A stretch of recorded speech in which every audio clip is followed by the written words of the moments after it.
You're listening to the Dibbly Dobbly podcast. Remember to like, share, comment, subscribe, and click the bell to make sure you get the latest episodes of the podcast. Be sure to like and share our Facebook page and follow us on Twitter and on Instagram.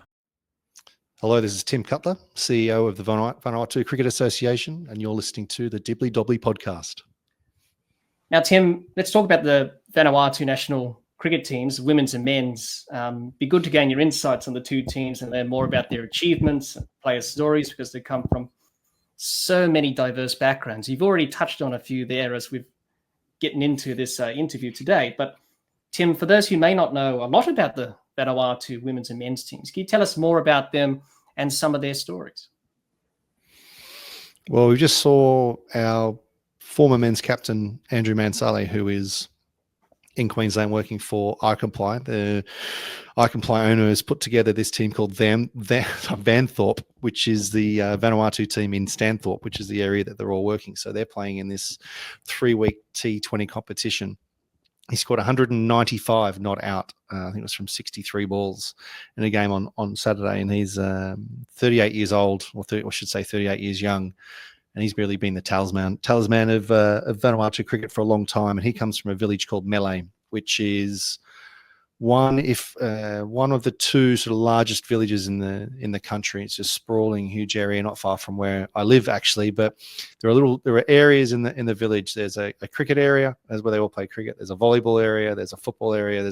So it's even within the community itself. You have these little pockets that play certain sports. And I'd say over the course of the last couple of decades, we probably would have had 30 to 40% of our national team players come from there collectively, and maybe at sometimes in the past, 4 or 5 or up to 50% of the team coming from that area. I think we're coming probably to the end of a golden generation from a men's cricket point of view. There's Andrew that I mentioned, another guy from Mele, Patrick Matautava, who has been is an extremely talented all-rounder from there as well. His century against Germany in World Cricket League Division, I'm going to get this wrong, probably Division 5, I think it might have been, or Division 6 in South Africa, just before they drew a line and created the Cricket World Cup Challenge League and League 2.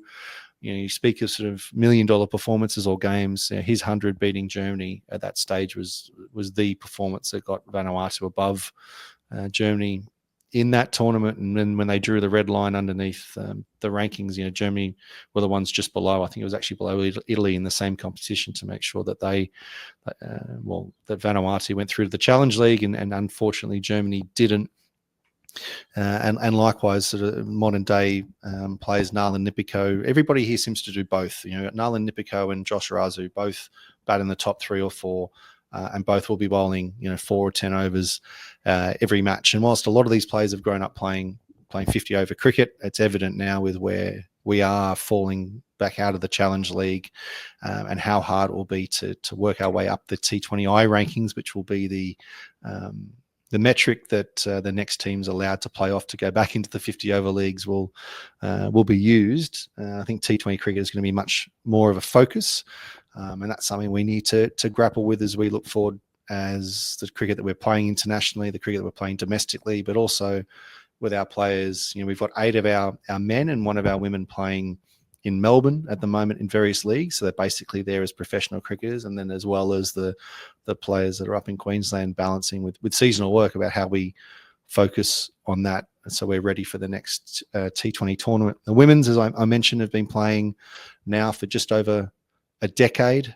There's a couple of definite stars in that squad. Like I said, there's one woman down in Melbourne playing, and that's Rachel Andrew. Yet again, one of our stories. She opens the innings with the ball and with the bat, and it was her 2 wickets and 2 balls, including the Zimbabwean skipper, that really turned the match in that amazing match in the World Cup qualifier when we beat Zimbabwe. Nasimana Navaika is another all-rounder, bats 4 or 5 and bowls.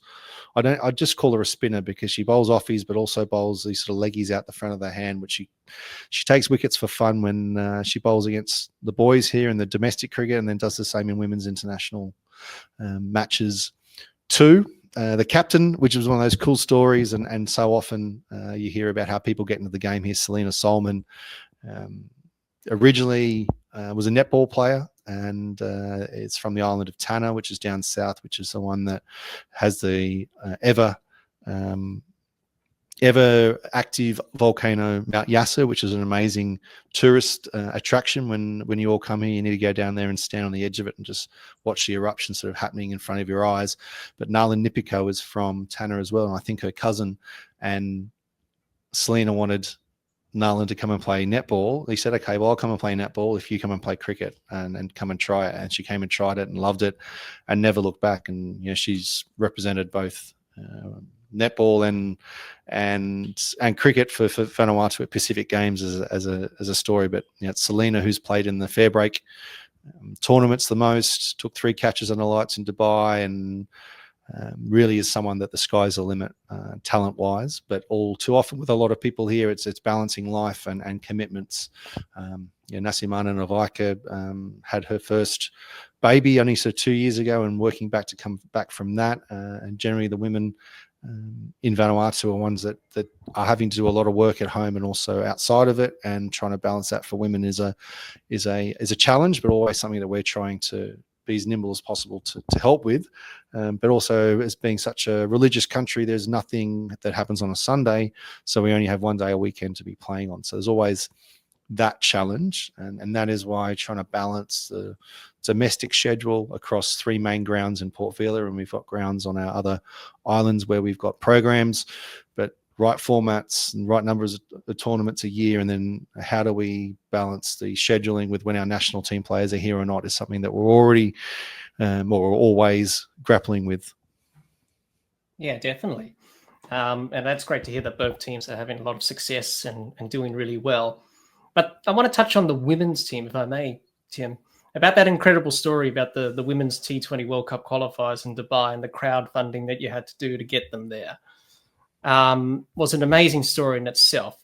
So just tell our listeners, people listening, about how that came to be, really, in terms of that fundraising and getting the women's team there, because they did pretty well in the tournament, it had to be said. Did pretty well, but if truth be known, I think if we took the team as they were the 6 months prior when we won the EAP qualifier, we probably would have seen even more wins. And again, that fruit picking partnership very much in its infancy, and there's so many things, I guess, if you have your time again, you do different, but we can only improve the future. But from that crowdfunding perspective, it's an interesting story, which I think got misconstrued somewhat online, with a lot of people grabbing hold of it as another stick to beat the ICC. But this time the ICC didn't deserve the stick beating. Something that I've seen, and I think has always been the way here, everything that people use here, cricket equipment wise, balls, access to grounds, and even playing, they never have had to pay for things. You know, everything that we supply is either we've bought ourselves or it's been donated to us. We've got great partners around the world. Peter Duffy of Classic Bats in Melbourne has donated hundreds of bats over the years. When people take in broken bats, he says, I can either fix this for you and charge you, or you can give it to me and I'll fix it up and I'll send it off to Vanuatu for them to use.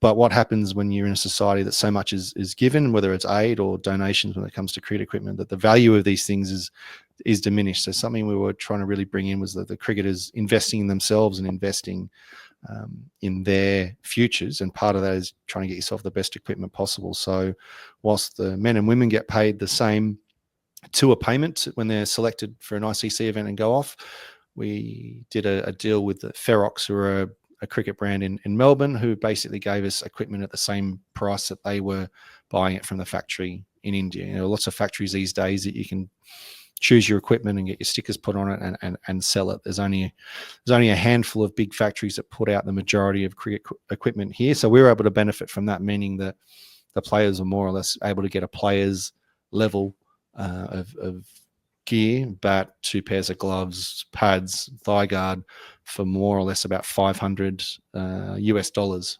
as that worked out, which is an amazing deal. And it's equipment that we all use across the men's and women's, but we gave them the opportunity to buy that but that would be paid for out of their tour payment. But the idea was come up with by brother and sister in the office, actually Jamal and Hermione Vera, Jamal's operations manager and Hermione's marketing manager, saying, well, why don't we find an option to get the girls the entire tour payment, and then they still have the gear. And it started with one of the players that was at Jamal's club, went and got sponsors from within the local community to pay for her equipment, and eventually more than that. But then, well, how can we do this for everybody? And that was why we put up the GoFundMe. So it wasn't so much putting up the GoFundMe as we don't have enough money and cry poor. It was an opportunity for them to have the best equipment possible, but also meaning that they weren't going to have to pay for that out of their tour payment, and they were able to go home with that full amount. And they got a lot of airtime and a lot of contact from around the world from some of the biggest mastheads in cricket. But it was even better, I think, that we had something so great to talk about, being the win against Zimbabwe, adding on to that. Because if that was the only thing that people were talking about us, I don't think that would have been true in the ability and potential of the women that were out there representing their country. And that wasn't the overarching story for me. It was just great to see a little glimpse of what the team is capable of. But frustratingly, I guess from our point of view, is that I think they're capable of so much more. But being in that situation, being that tournament, was worth its weight in gold for the players to see what it takes and the type of players and preparation that they're coming up against, the condition that the other players were in, the training, how they went through it, and how they applied their skills in those games. I think will really help as we look forward for the women. Yeah, definitely. And the experience has served them well in terms of playing these 4 member nations. And there were some pretty good teams in that qualifier in Dubai early this year. And one thing that really stuck out for me was, trying to make your own way there in terms of the airlines. And that you would think the ICC, being sponsored by one of the major airlines in the world, in Emirates, would offer some sort of flight for associate countries in all tournaments. You would think it makes logical sense. Yeah, there's a story in itself, and again, there are things to lambast the ICC about and to lament. However, it was literally the weather in Dubai. That was when they had those huge rainstorms. So we were flying to Dubai and then a bus to Abu Dhabi. That was when Dubai airport was shut. So flights were not taking off and not landing. So we were lucky that it was only one flight in the day that got cancelled, and we were able to get on a later one. So we went out at 2 a.m. as opposed to 7 p.m. However, that meant that half the team didn't have Australian visas, and you don't need, if you're in the country for less than 8 hours, meant that they were in the country for more than 8 hours. So luckily we got a great partnership with the Australian High Commission here and a new visa team that we got them all approved. I was sitting in a shopping centre in Brisbane because I'd already gone for a couple of days beforehand, talking to the travel agent in Sydney and the visa team in Port Vila about getting them all approved. So I think I spent about 5 hours that morning getting them all done, and it was literally with the last visa approved as they were lining up. And I can't speak highly enough of the team at the Australian High Commission getting that through, because any other country, any other time, I think they just would have got not too hard basket, fly tomorrow or something. So in the end, everybody got there when they were supposed to. So yeah, look, nothing to do with the ICC there. That was probably, we should have applied for a transit visas expecting the worst, but in the end, we got there when we were pretty much supposed to get there.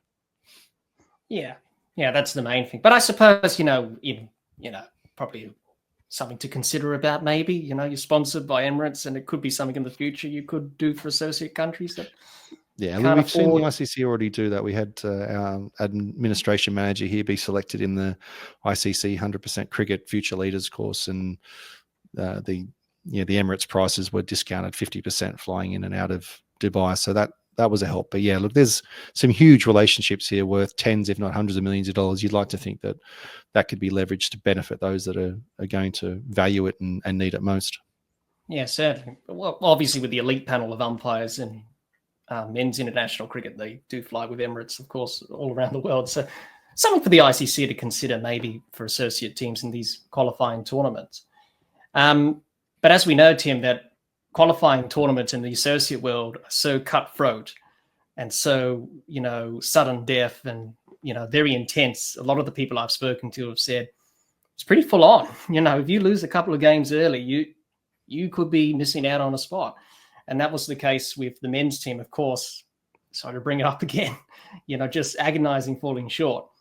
But from your point of view as CEO, how do you judge success? How do you judge both teams' successes and the direction you're going to and where you want to be in the next few years? How do you judge success? Is it wins, losses, series, qualifying tournaments, doing well, getting towards the deeper end, rankings? So what are the factors that you look at in terms of basing success and if the team's heading in the right direction? Well, both teams, women's and men's. That's a very good question. It feels like more like a job interview question than a podcast interview question. But I think I'll try my best. Thanks. Kind of echoing the answer. Well, me talking about why I'm passionate about cricket in Vanuatu. It's not so much, I think, the results on any given day. It's looking at the consistency of performance, and that's as cricketers, but also as people as they're growing within the program that you're running, but also looking at what's coming behind them. And I think that's one of the big challenges being in a place like this with so few people and so few people in the programs and disparate islands and people moving around, is to have that consistency for everybody and us turning up, but also getting them to provide the same things back. So on-field performances, I think, come when you have that consistency in development and personalities and values within a team.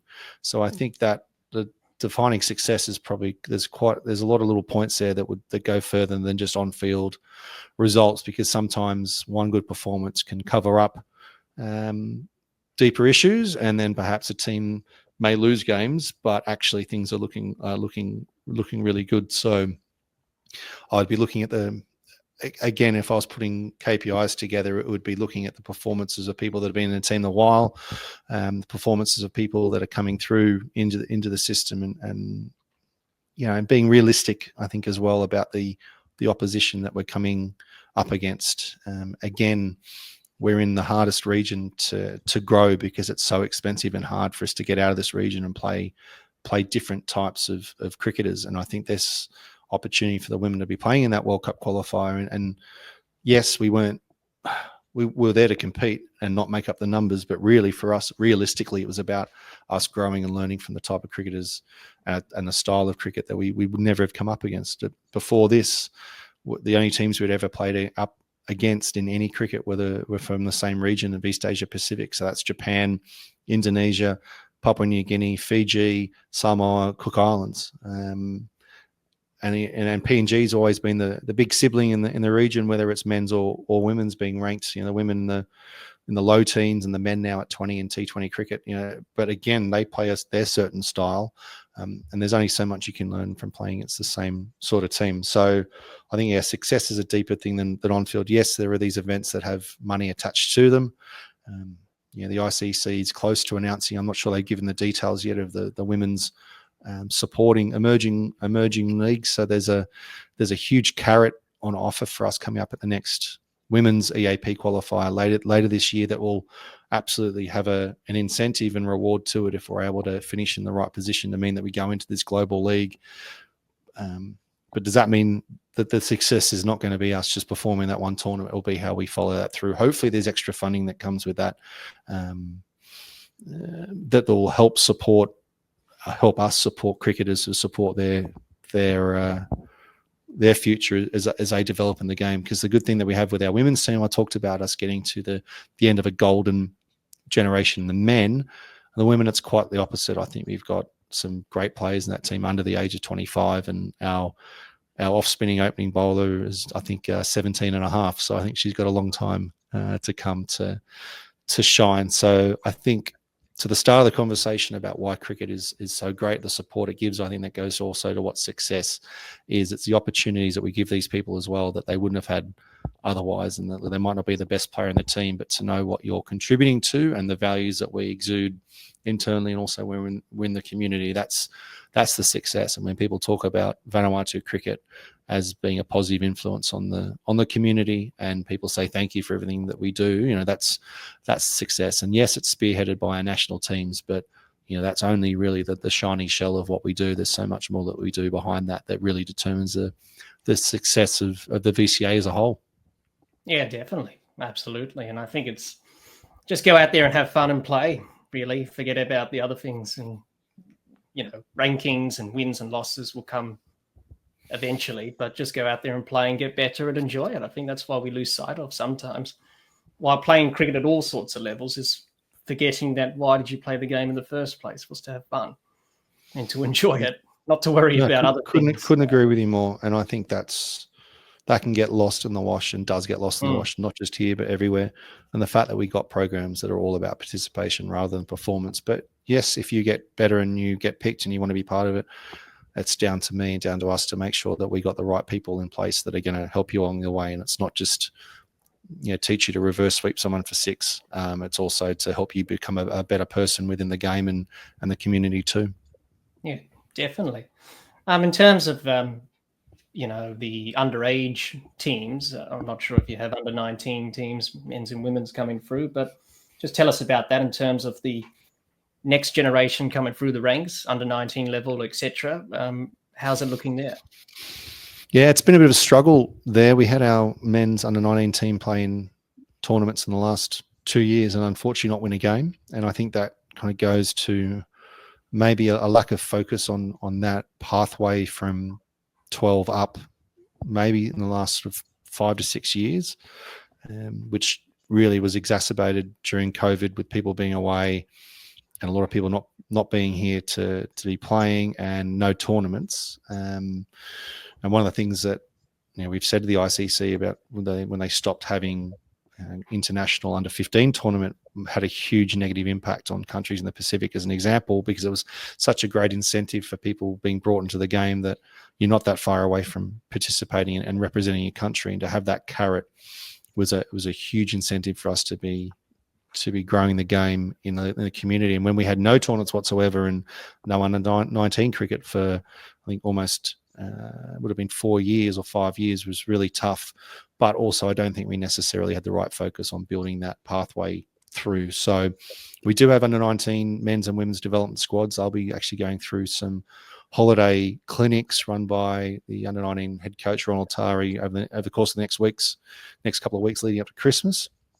And we've got a bold project paper and plan that we're basically going to redesign our entire cricket pathway from the ground up for next year, basically tipping everything out on the table and rearranging and picking things up that are only going to suit what we're trying to achieve. Because I think it's very easy sometimes to just continue doing something that you've always done for no other reason that you've always done it. And with few current challenges, especially around funding coming from the ICC, the negative effect on our place on the scorecard because of the cyclones last year means that I've got to be a lot more focused around how we budget for certain things. Is actually going to give a lot of opportunity to that program. It's not something that's going to pay off in 2 or 3 years. This is hopefully a generational plan that will mean that there are kids that are 8 and 9 now that are going to come through a great program by the time they're 16, 17, 18 into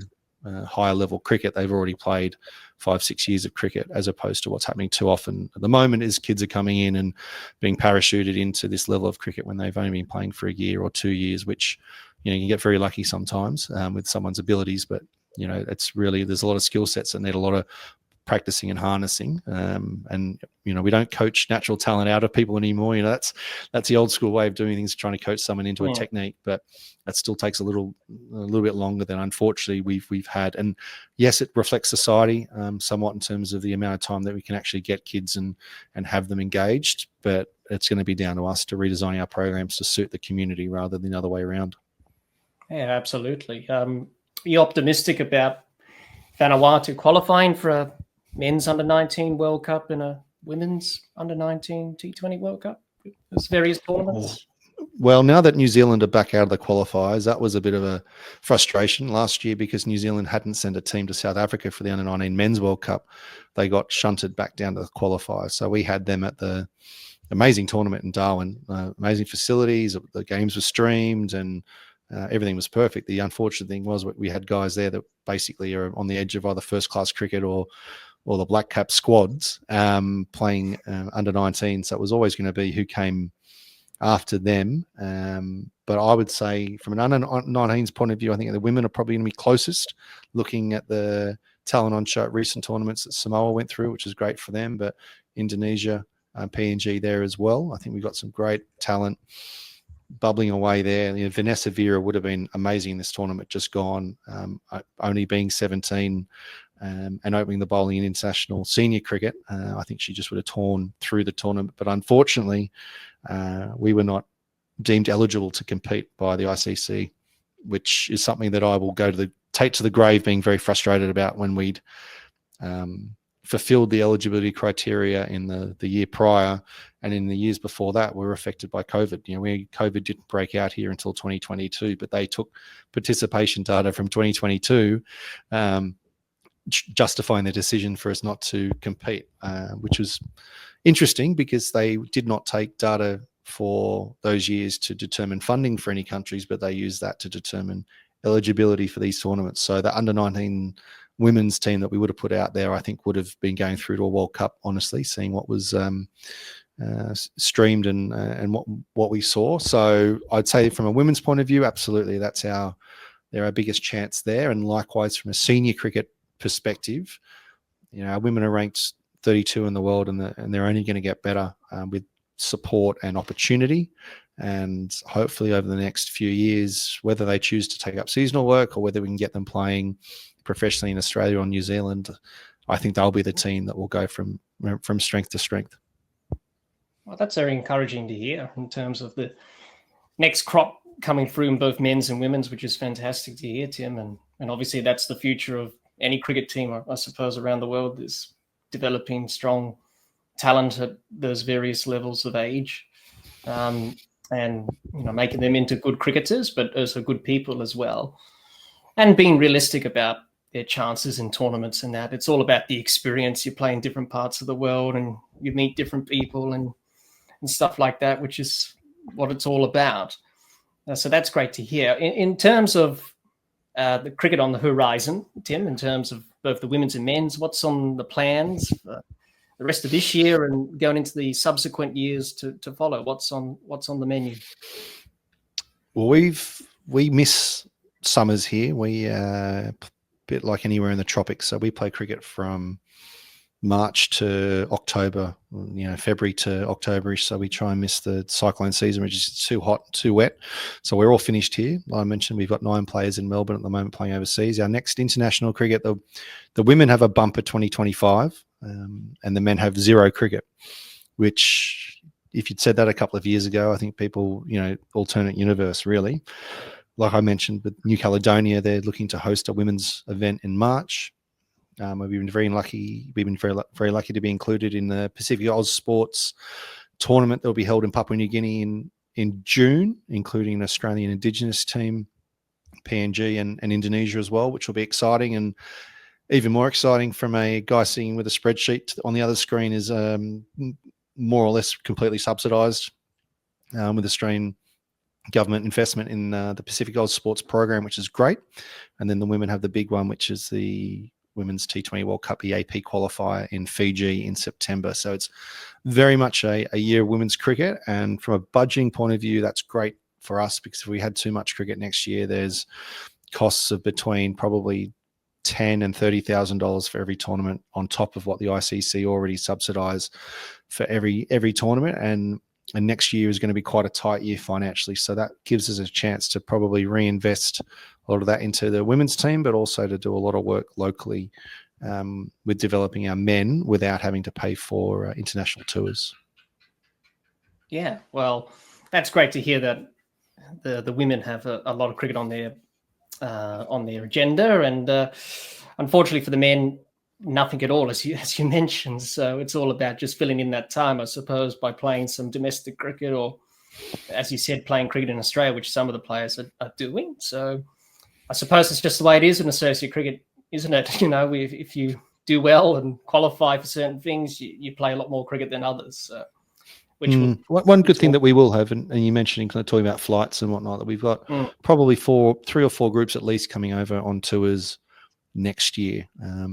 Early days talking to the Australian Navy, who are potentially, hopefully, going to bring their men's and women's teams over. So that will actually give us some, quasi high performance opportunities there and matching players to the standard coming over there. So that's something that I and we are trying to really grow, because not only does it give us experience on the field, gives great holidays and experiences and touring experience for people coming here, but one of our great sponsors is the Holiday Inn, which is about 5 minutes away, and the more room nights we can tick off there means the more money that they can afford to sponsor cricket as well. So it will, it's a great. They've supported us the whole way through COVID, and every tournament will always be held there. And it's, as I said, 5 minutes around the corner from the main ground. And the more we can keep feeding them, the more they can keep feeding us. Yeah, that's right. And help out the local economy as well, in terms of the community and helping them get money into the community. It benefits everyone, really. It's a win-win for everyone, as you said there. But I think I speak for everyone, Tim, and including myself. We wish both teams all the best, and hopefully we see Vanuatu cricket rise up the ladder, and hopefully the women's teams keep doing what they're doing. It was great to see what they did in the qualifiers for the Women's T20 World Cup this year. The story behind that was so inspiring. I know you did a podcast with Adam Collins from The Final Word, which was great. You talked about that mainly, so go and listen to that, everyone, because that was a great listen. And Tim goes into more details about the tournament and other things as well, and how the women's team got there. And the men's team as well, doing some good stuff, and hopefully they can get more cricket in the future. But I think we wish you all the best, Tim, in terms of what you're doing, and all the teams as well at various levels, men's and women's. And hopefully we can see Vanuatu hopefully be in the T20 World Cup in the near future, probably. Probably the women's first, and then probably the men's a close second, but we will have to wait and see. Absolutely. I think it's great that they've announced that they're going to increase the teams of the Women's World Cup. I think it's been a long time coming, but there's no reason why we can't be having as many women's teams in the World Cup pretty soon. They talk about T20 being the growth vehicle of the game. Well, women's cricket is a growth vehicle for women's opportunities, really. And you don't have to go far to see how quickly some of these teams can grow, whether it's a Thai women's cricket story, or you can just see how amazing the Australian women's cricket team are with proper investment. So, the sooner that happens, the better. And then you're going to see, I think, even more teams rise. UAE aren't going to be too far away from knocking on the door of these World Cups, with Thailand, with their challenges as they get a little bit older. But no, absolutely. I think at our best, it's going to be interesting. We've had those arguments at a regional level about how many teams should qualify from each one, with the men's EAP qualify being merged with Asia, despite our heavy objections. It might be the other way around, where we're saying, well, we've got in a region of 7 teams, we'll have 3 teams, hopefully in the top 25, if our women can keep performing. And we say, well, you should be giving us 2 spots, if we've got this many high ranked teams. So we're lucky to be in such a strong region when it comes to that. And it's interesting to how that reflects on how the game grows differently in the world when you look at men's cricket and you look at women's cricket, which I think is probably a question for another day. But for people to start looking at the rankings and seeing the teams that are up there in the top 20, 21, you got Indonesia, you got Papua New Guinea, you got Thailand. Thailand and probably Indonesia are the best 2. And then you look at where they are on the men's side, and they're nowhere to be seen. So it's an interesting little case study in how women's sport has really opened up new cricketing doors. Yeah, definitely. Absolutely. It's certainly in a better place than it was 10 or so years ago now, to where it is now. It's certainly improved dramatically.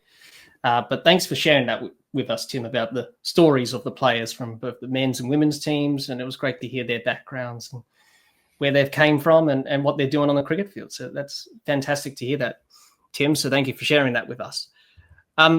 Tim, let's talk about the growth and development of cricket within Vanuatu in terms of getting cricket into local communities, clubs, schools, grassroots, etc. You've mentioned a few of those as we've been chatting today.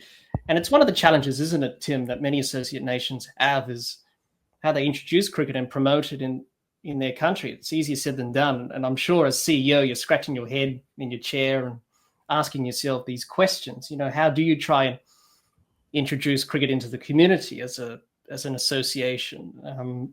Grassroots cricket, establishing clubs and in local communities, competitions, pathways, underage comps, having facilities, that's a big one, nets, grounds available for people to access in their areas, and making cricket accessible to everyone. TV streams, the internet, these days, and more importantly, getting cricket into schools and their programs and getting young kids involved in the sport from a young age. So, Tim, what challenges does Vanuatu cricket have in trying to grow and develop cricket in the Vanuatu community? And do you see cricket becoming a mainstream sport in Vanuatu? Your thoughts on that?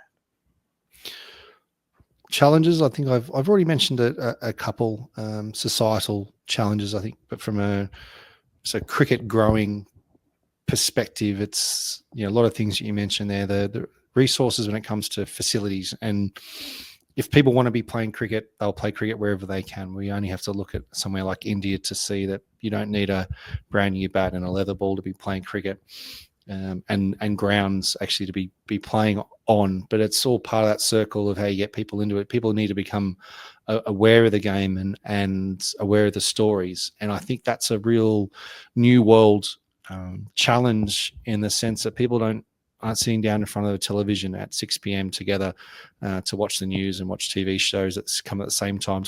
People are consuming things differently, stories.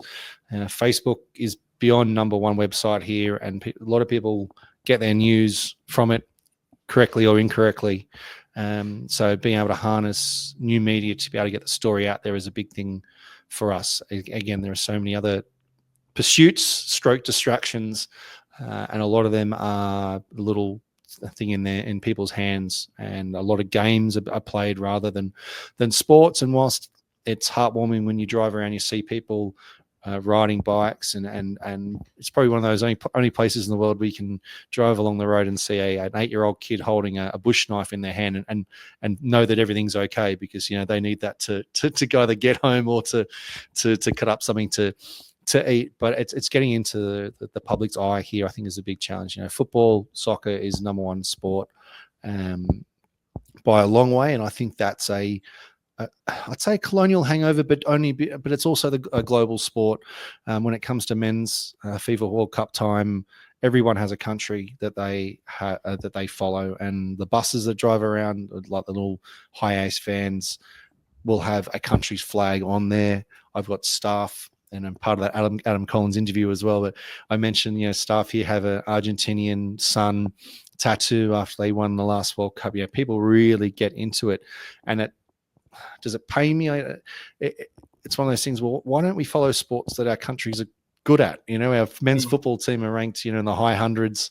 Well, I should, close to 200. And despite the funding that's available from FIFA, you can get up to $5 million as a FIFA member, between cash and direct financial support for projects. And geez, if we were able to get that, we do so much with so much less than that.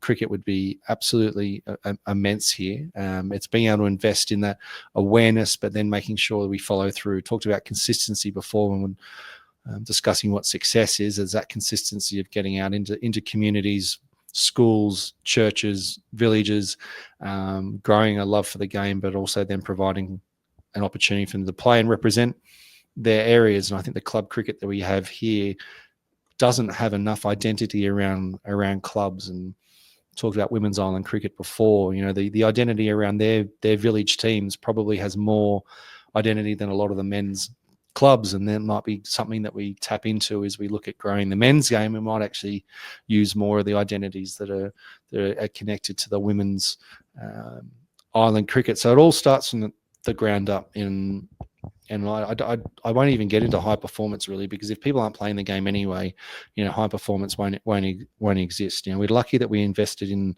the development of the Vanuatu cricket ground here and the hybrid wicket, and we're able to host international cricket on that. And we've got 4 nets there and 2 nets at Independence Park that we can grow around. But it really starts a lot lower than that. It's the challenge is, as I said, we don't have the volunteers out there that are working tuck shops, that are running canteens, that are mowing grasses. You know, a lot of the things we're doing ourselves.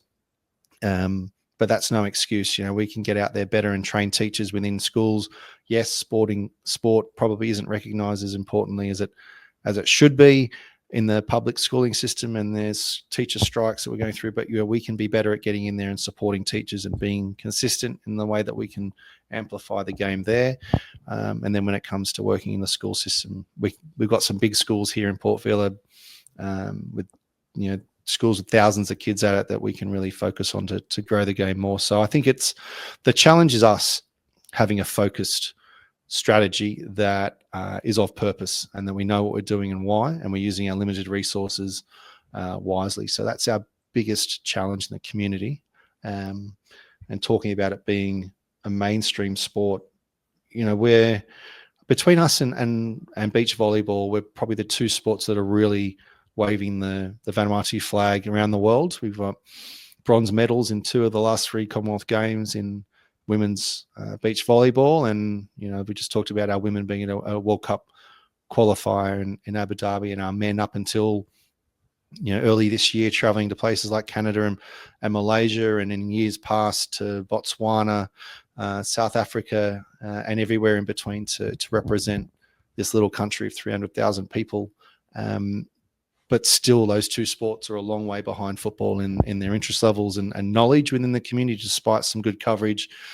So for me, it's not the stories that we have. We have great stories to tell. It's just trying to make sure as many people can hear them and are hearing the best version of the story that will really show them the value of the game and the opportunity for them if they want to be involved, and how we follow through.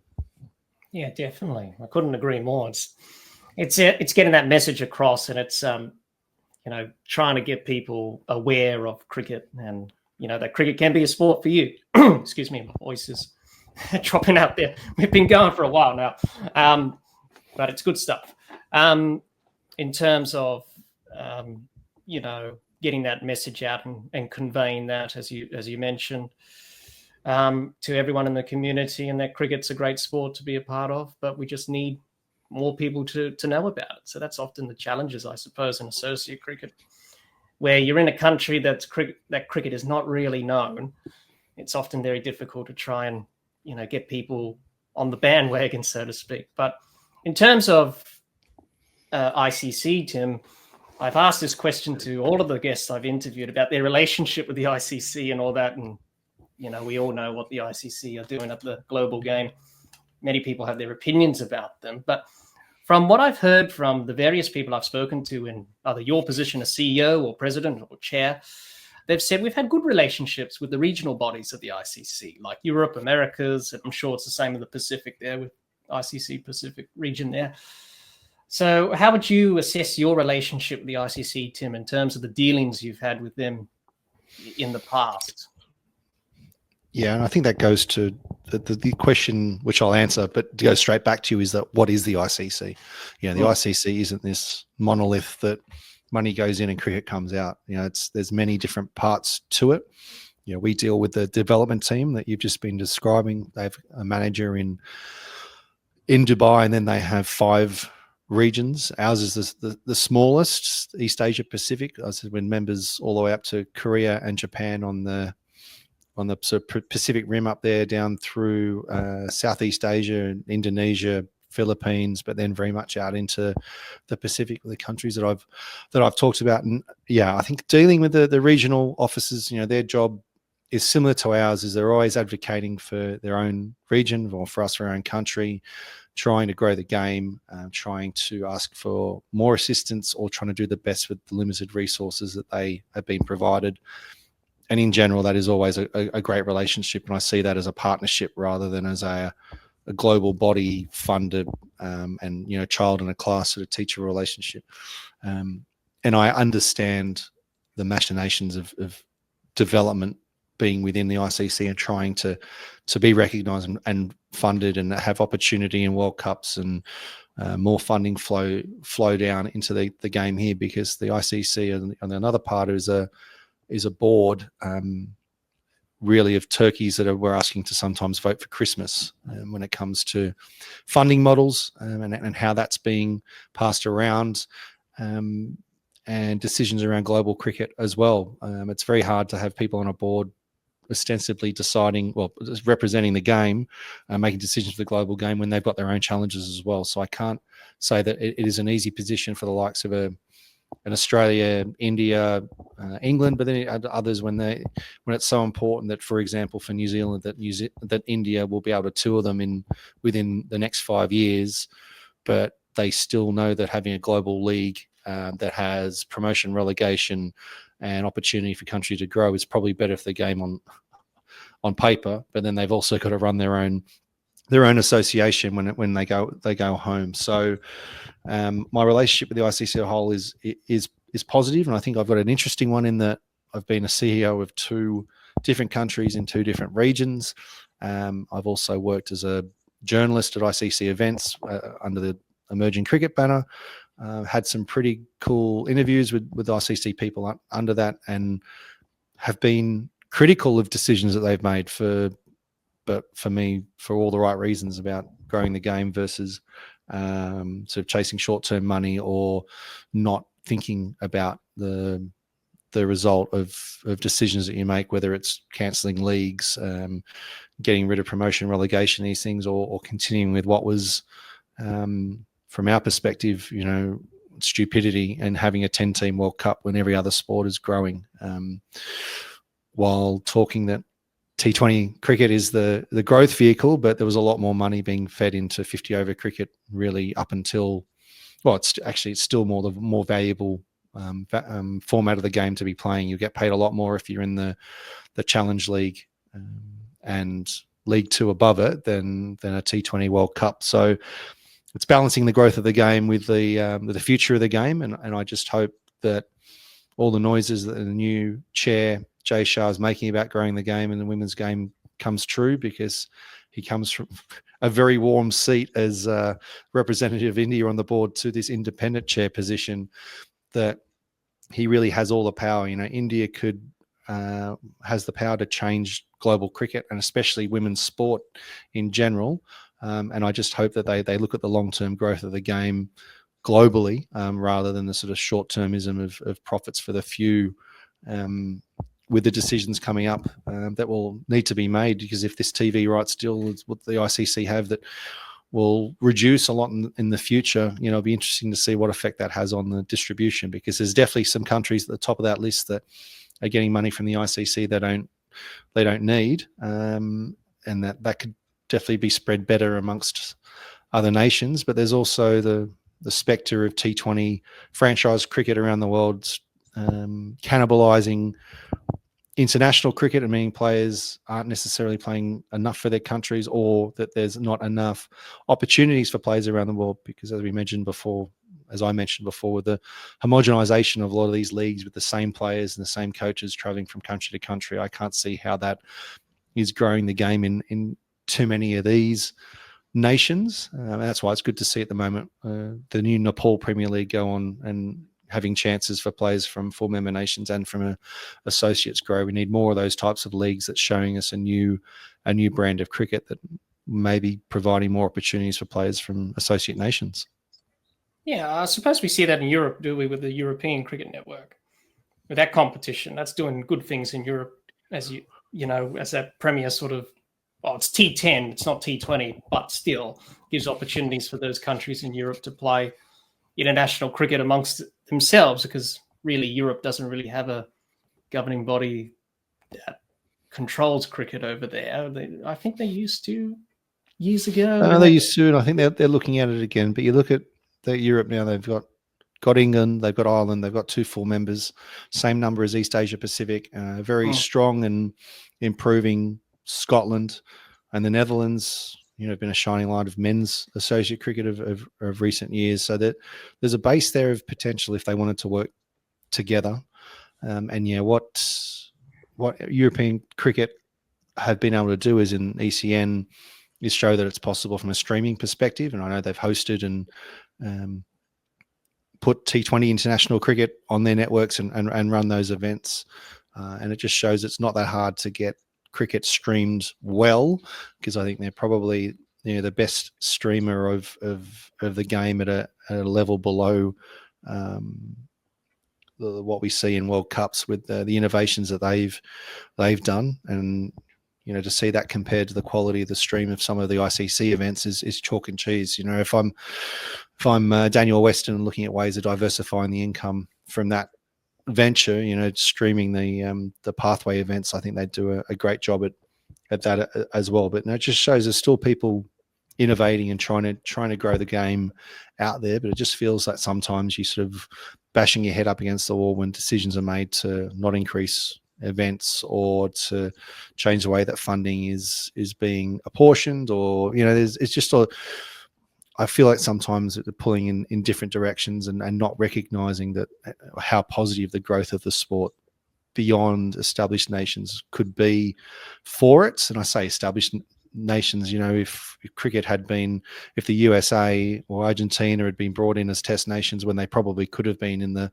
early 20th century, we'd be having a very different conversation about what cricket is now. And yes, cricket was in the 1900 Olympics in Paris between a team of English expats in Paris and an England team, but we're going to see cricket in the Olympics proper, men's and women playing T20 cricket in LA in 28, and that is amazing for the game.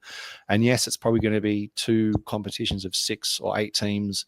And yes, we'll have to make sure that India and Pakistan are in the men's tournament to make sure that the IOC get the billion eyeballs that they would like from cricket. And I'm fine with that because of the impact that this has on the game in Japan, in Brazil, and all these countries that put such a value on Olympic inclusion.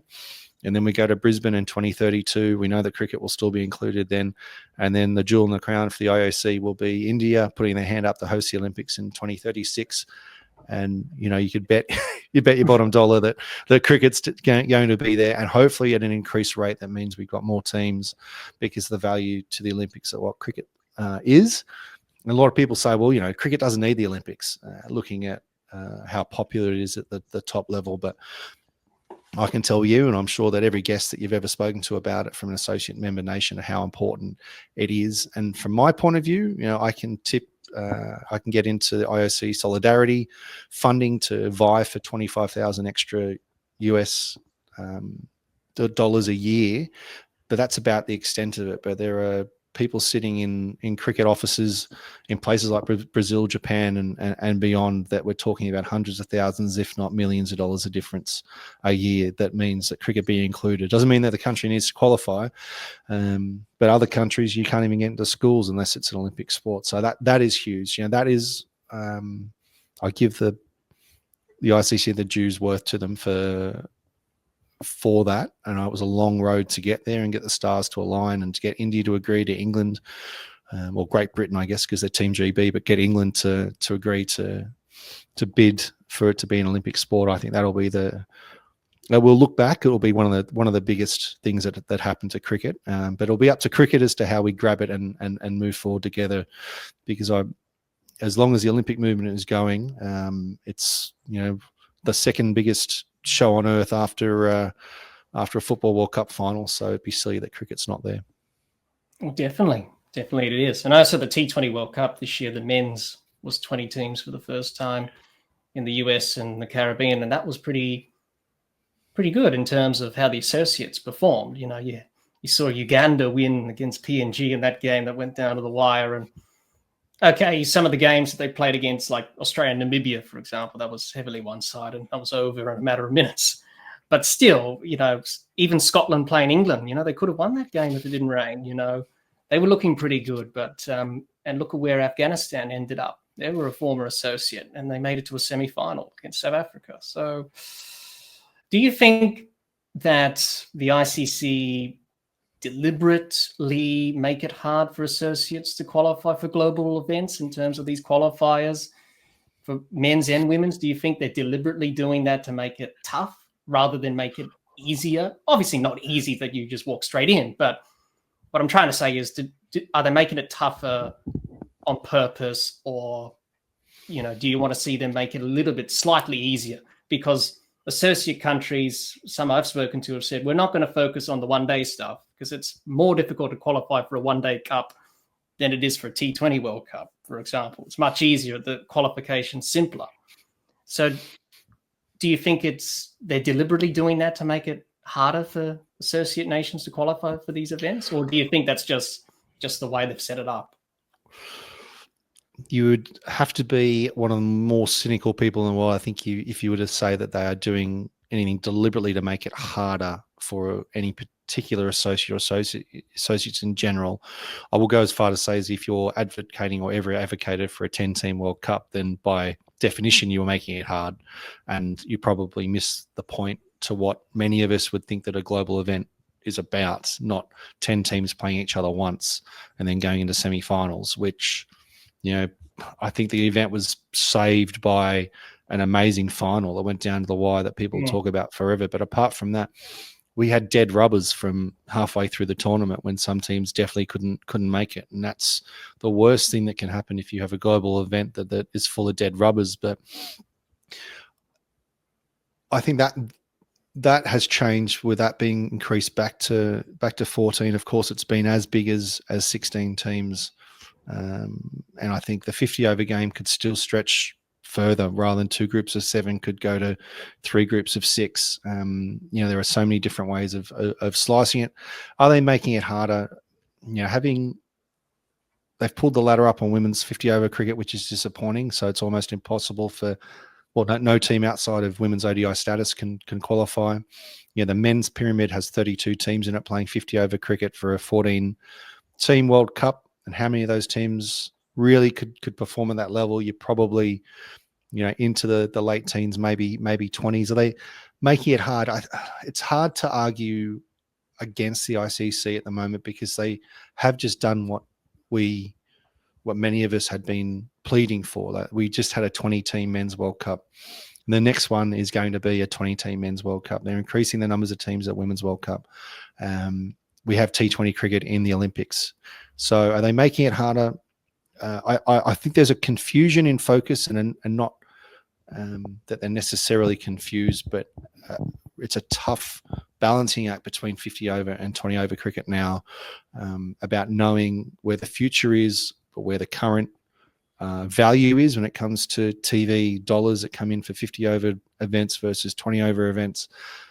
I don't have the data in front of me that would be telling you from a sponsor point of view who's watching what and where the value is, and how much you tune your plans to that. So, if you'd asked me this 5 years ago when we still had a 10-team World Cup and I think a 14-team or 2-round T20 World Cup that, really kept everyone front-ended, the perspectively, or at least the opinion of those running the event, of the weak teams, but we don't have that anymore. We have Uganda getting to play 4 games in a group situation, at least against two full members, and this is what is going to help Uganda and the PNGs and Namibia's, even if they're getting flogged.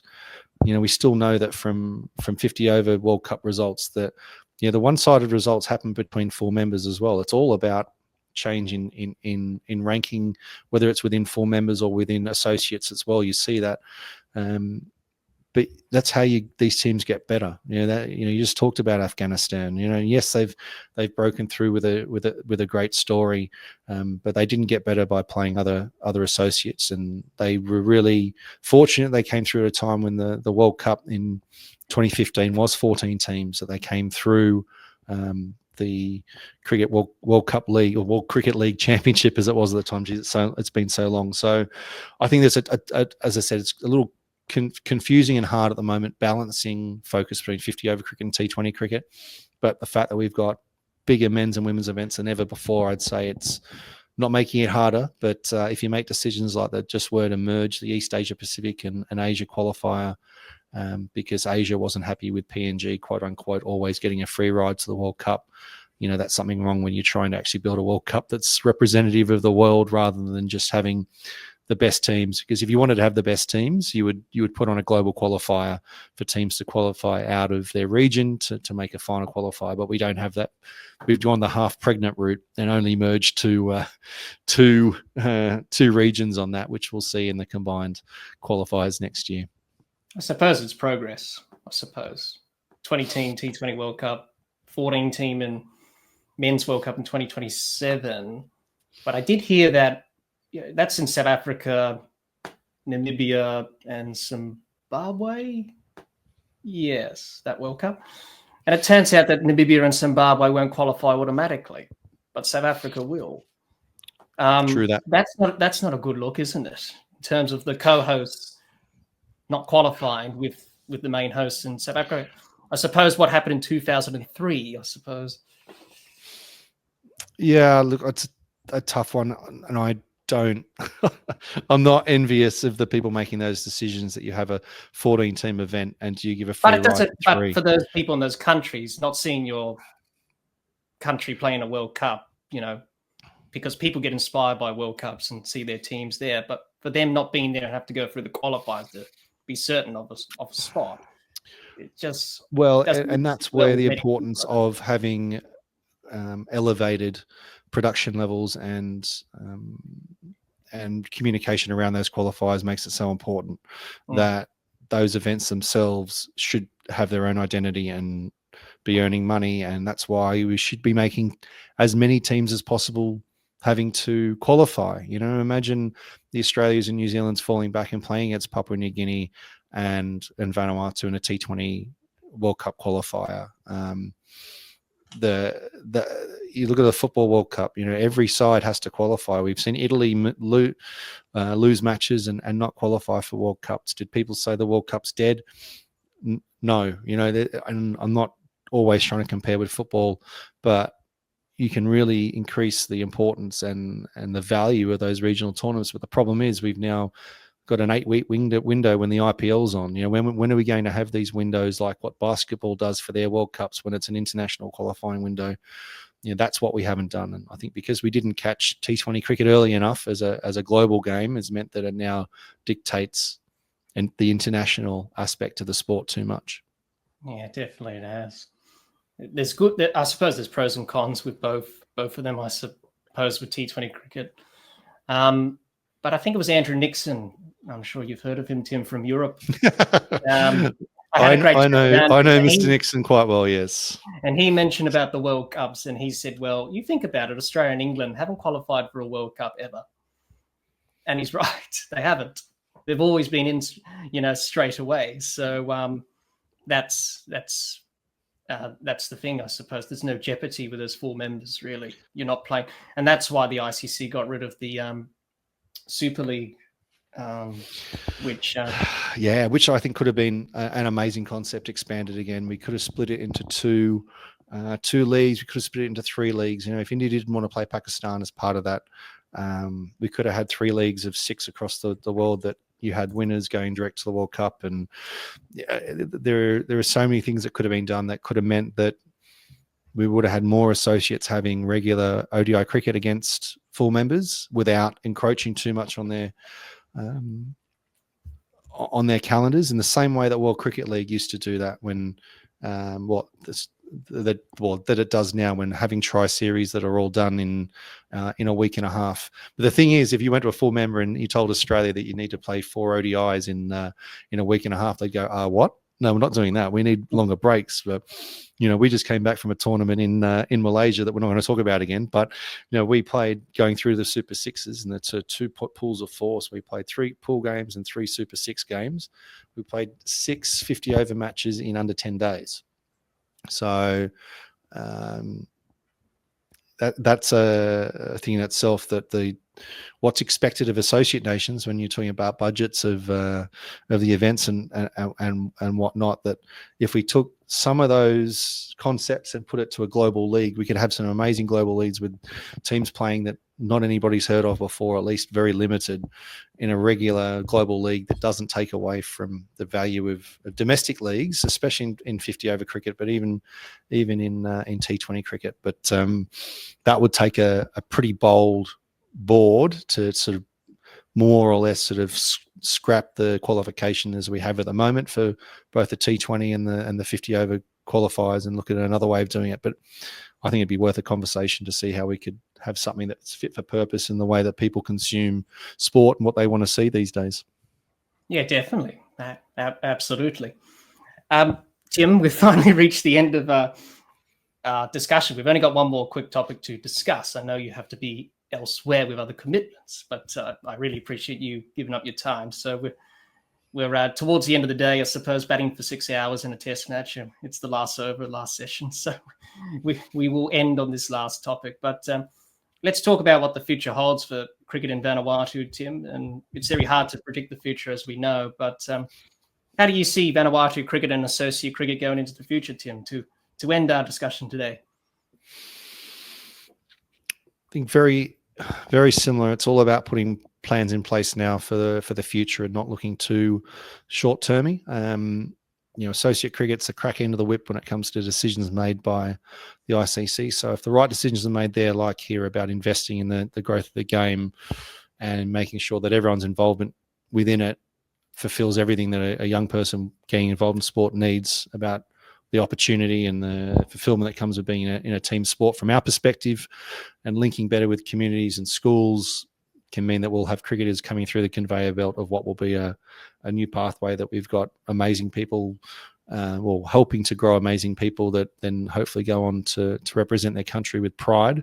From associate cricket, as I said, we're in the better place than we've ever been in the world. Cricket's about to be at the Olympics. We've got more teams in the Men's World Cup and Women's World Cups than we've ever had. I hope decisions are made to protect the primacy of international cricket, for recognizing how important it is for the growth and future growth of the game, because I don't think cricket can exist in a franchise vacuum where, like I've said a couple of times already, where the same players are just traipsing around the world playing in similar leagues owned by the same companies, especially out of India, but elsewhere as well, because I don't think a cricket watching public can be sustained just by watching the same players playing just with different color shirts on. So I think cricket needs to make a decision about how it's going to grow the game, and not just at that top level. And associate cricket is a huge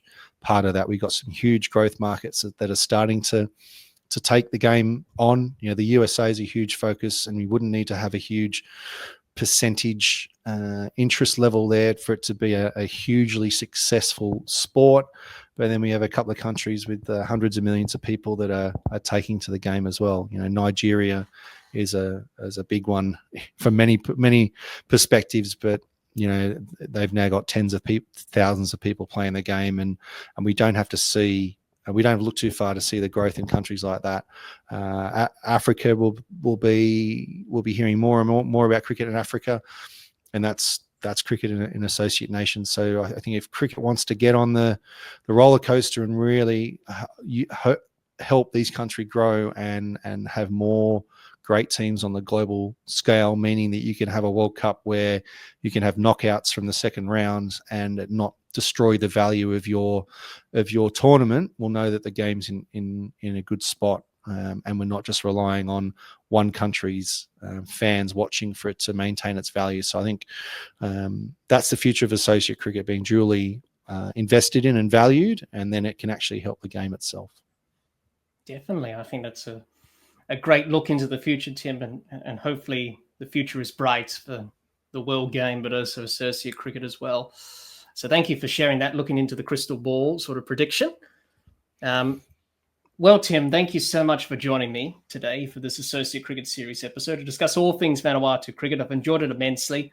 I've learned so much, and it's been a marathon. I know that maybe it has to be a two-part, this episode, because we often do that on the podcast where we natter away about cricket. It's often a multi-part episode. So I think this one's going to be another one of those. But when you're talking cricket, Tim, I suppose you just keep going on for ages. But Tim, if people want to get in touch with you in terms of Vanuatu cricket or emerging cricket and want to help out there, where can they do that? Where can people do that? Very easy to find. We're Vanuatu cricket everywhere. Our website is cricket.vu, and across X, Blue Sky, I'm just Tim Cutler, so you can search for that. So very easy to find us. And like I mentioned about that amazing documentary about our women's players, that's on our Facebook page. So anyone on Facebook can go view that. So just search for Vanuatu cricket and you'll find us, and then you can go watch those videos there. So if you want to learn a little bit about Vanuatu cricket and see a great human interest story as well, I encourage you to go there first.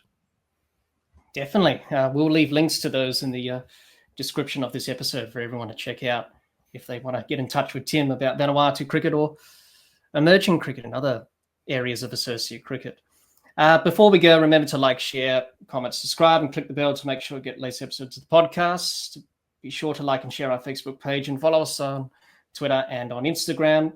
Most of the podcast is available on Anchor, Spotify, and on Apple Podcasts. Once again, thank you, Tim, for joining me today to discuss all things Vanuatu cricket. I hope all of you watching or listening to this Associate Cricket Series episode learned a lot about cricket in Vanuatu from Tim. Until next time, keep safe and bye for now.